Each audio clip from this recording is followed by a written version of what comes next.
school bus rattled along the winding road, its engine groaning as it climbed higher into the rugged terrain.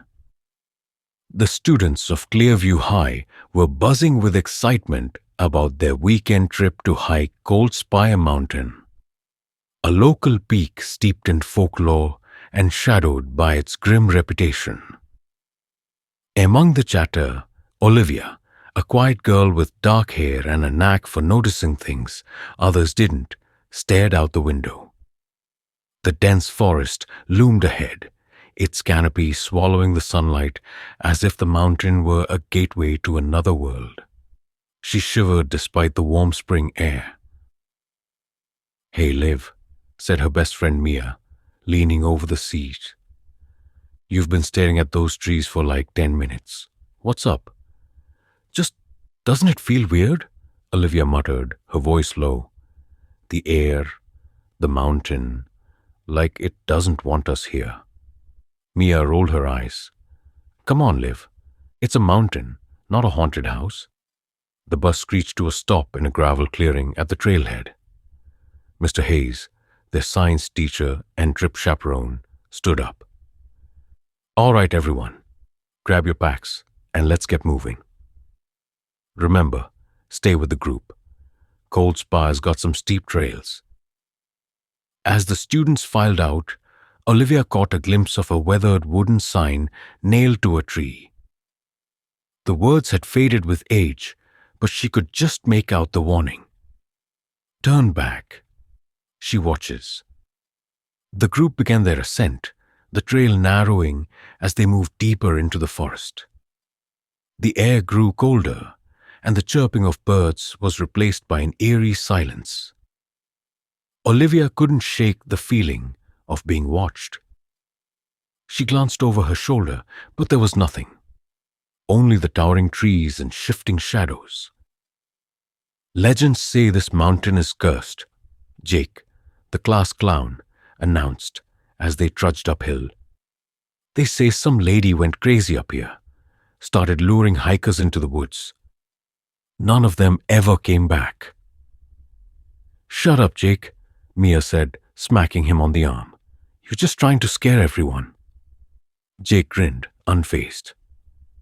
"I'm just saying, if you hear someone calling your name, don't answer. It's how she gets you." The group laughed nervously, but Olivia's stomach tightened. A rustling sound in the bushes ahead made everyone freeze. "Relax," Mr. Hayes said, his tone firm but calm. "Probably just a rabbit." He turned to the group. "This is a good spot for a quick break. Stay close." Olivia wandered to the edge of the clearing, drawn by a faint whisper carried on the wind. It wasn't a voice she recognized, soft, melodic, but undeniably human. "Olivia." Her blood ran cold. She spun around, searching for the source. The forest was empty, yet the whisper came again, clearer this time. "Olivia, come closer." She stumbled back, heart pounding, as the shadow of a figure seemed to materialize between the trees. It was tall and gaunt, its face obscured by a dark veil. "Liv!" Mia's voice snapped her back to reality. Olivia turned to see her friend waving. "What are you doing? We're moving out." When Olivia looked back, the shadow was gone.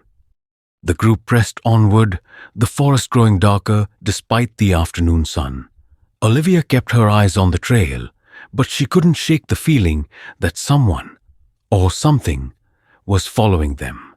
By the time they reached the halfway point, the air was thick with tension. Mr. Hayes stopped to check the map, frowning as he turned it over. "Strange," he murmured. "This doesn't look right." A scream pierced the air, cutting through the stillness like a knife. Everyone turned to see Rachel, one of the quieter students, standing frozen. "What is it?" Mr. Hayes asked, rushing to her side. Rachel pointed a trembling finger toward the trees. I saw someone, a woman. She was watching us. The group erupted into murmurs, but before Mr. Hayes could respond, another whisper swept through the clearing. "Come closer." It wasn't just Olivia this time. They all heard it. The whisper lingered in the air, a chilling melody that seemed to ripple through the group. Mr. Hayes raised his hands to calm the rising panic. "Everyone, stay together. It's probably the wind playing tricks on us." But Olivia knew it wasn't the wind. Her heart pounded as the group tightened their formation, their chatter subdued to murmurs and nervous glances. The trail narrowed further, snaking upward into the denser woods. Each step seemed heavier, as if the mountain itself were pushing against them. "Leave. You heard it too, right?" Mia whispered, clutching Olivia's arm. Her usual confident demeanor was gone, replaced by a nervous tremor in her voice. "I heard it," Olivia replied, her voice barely audible. "And I don't think we're alone." Behind them, Jake tried to break the tension. "It's probably just some weirdo messing with us. People love scaring hikers up here." But even he couldn't hide the nervous glance he cast over his shoulder. As they continued, the forest seemed to close in, the canopy above blocking out the sunlight entirely. The group's flashlights cast long, flickering beams that barely pierced the shadows. The air grew colder, and the smell of damp earth mixed with something metallic, like rusted iron. "Does anyone else smell that?" Rachel asked, her voice shaky. No one answered, but the unease in their expressions confirmed they did. Olivia slowed her pace, her eyes scanning the trees. For a moment, she thought she saw a figure standing in the shadows. A woman in a long, tattered dress, her face obscured by a veil. "Look out!" someone shouted. Olivia turned just in time to see Mr. Hayes stumble. His foot caught on something protruding from the ground, a gnarled root, or so it seemed at first. But as the flashlight beams focused on it, a collective gasp escaped the group. It wasn't a root. It was a skeletal hand, its bony fingers curling as if reaching for the surface. "Everyone, stay back," Mr. Hayes ordered, his voice shaking. He yanked his foot free and moved the group forward, away from the ghastly sight. "Did you see it move?" Mia whispered, clutching Olivia's arm tighter. Olivia nodded, her throat dry. It's alive." The trail opened into a small clearing, where the group huddled together. Mr. Hayes checked his map again, his expression grim. "Something's not right. We should have reached the ridge by now." "Maybe we should turn back," Rachel suggested, her voice quivering. Before Mr. Hayes could respond, the whisper returned louder this time. "Why leave so soon?" It wasn't just one voice now. It was many, overlapping and echoing, each one dripping with malice. The students froze, their breaths visible in the suddenly frigid air. "Who's there?" Mr. Hayes shouted, his flashlight sweeping the clearing. The shadows seemed to shift and swirl, coalescing into a shape. A figure stepped into the light, her form unnaturally tall and thin, her face hidden beneath a veil. Her dress was torn and stained, and her presence radiated an overwhelming sense of dread. "Leave," the figure hissed, her voice a chorus of whispers. "This is not your place." The group erupted into chaos, some screaming, others frozen in terror.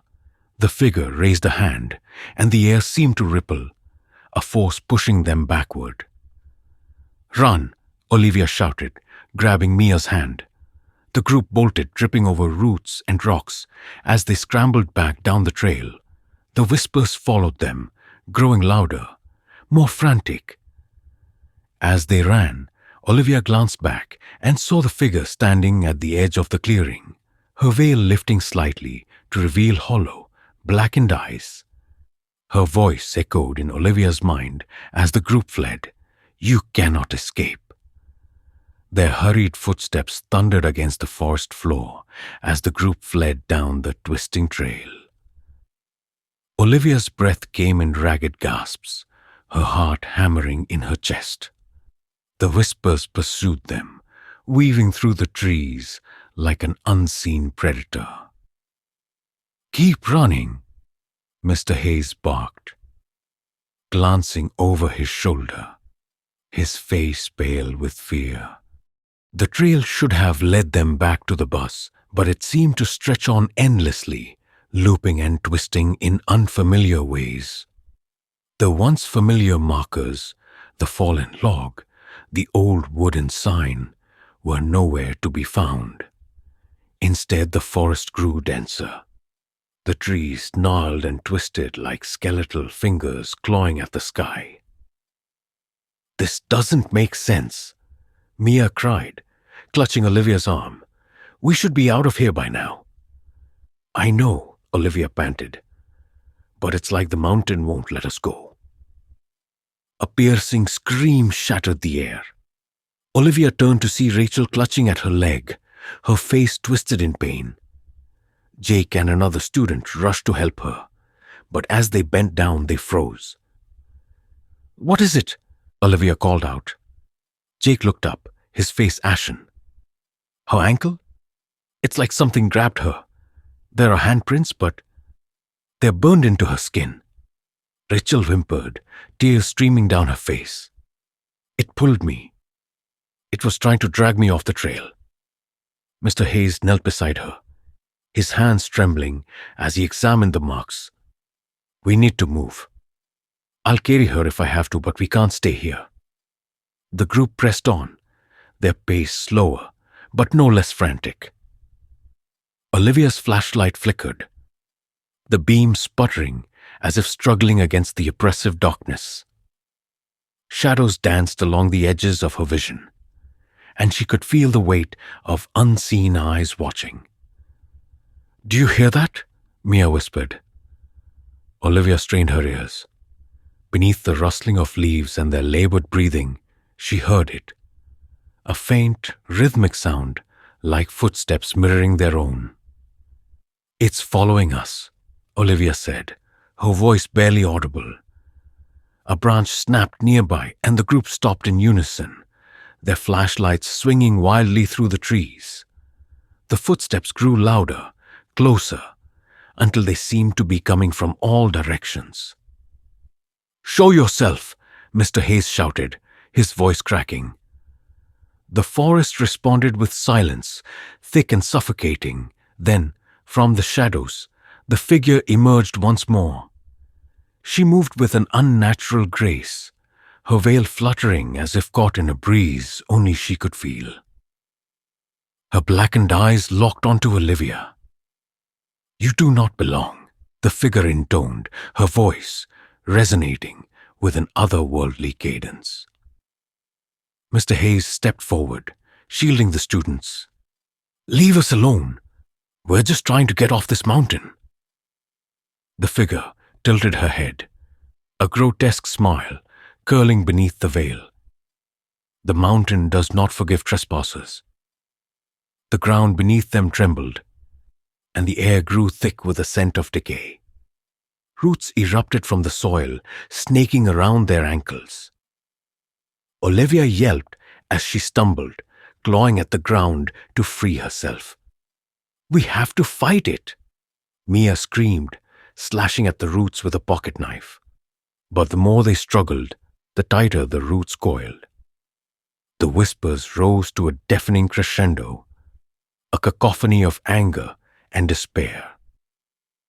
Olivia's vision blurred, her head spinning as the oppressive force closed in. Then, as if on instinct, she shouted, "Why are you doing this? What do you want?" The figure paused, her hollow gaze fixed on Olivia. The whispers quieted, replaced by a single voice, soft and mournful. "To remember, to be heard." Olivia's breath hitched. "Who are you? What happened to you?" The figure's form flickered, and for a moment the veil lifted. Beneath it was the face of a young woman, her expression filled with sorrow. I was betrayed, the voice whispered, left to die alone on this mountain. And now, no one leaves. The revelation sent chills through Olivia, but before she could respond, the figure's form solidified, her sorrow replaced by rage. You will join me. The forest erupted into chaos once more, the roots dragging the students toward the figure. Olivia's mind raced. There had to be a way to stop this. The roots tightened, dragging Olivia and the others closer to the looming figure.